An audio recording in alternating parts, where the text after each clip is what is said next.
তেলের দাম বাড়ছে এটা ঠিক আছে, কিন্তু তেলের মানে আমাদের যে সিরিয়ালটা, যে এত পরিশ্রম করে সিরিয়াল দিতে হয়, এটা যদি কমতো তাহলে আলহামদুলিল্লাহ কোনো সমস্যা নাই তেলের দাম বাড়ি।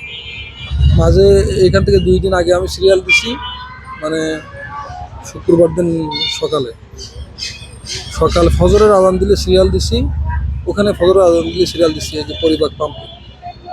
তো আপনার আমি গিয়ে দেখি 600 গাড়ি আছে ওখানে।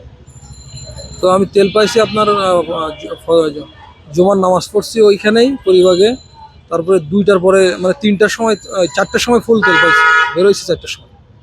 প্রায় 12 ঘন্টা আগে ধরি। হ্যাঁ, 12 ঘন্টা পরে মানে আপনি পেয়েছেন। 11 ঘন্টা ধরে ওখানে দাঁড়িয়ে থাকতে হয়েছে টানা রোদ্রে।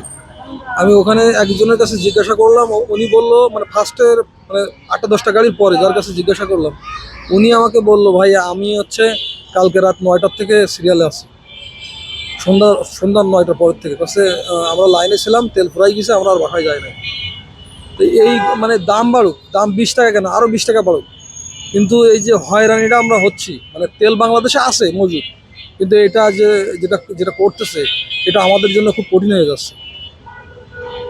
জনগণ বলছে যে তেল মন্ত্রীদের পক্ষ থেকে বলছে তেল বাংলাদেশে মজুদ আছে, সংকট নেই। এটাই তো আমি বলতে চাচ্ছি।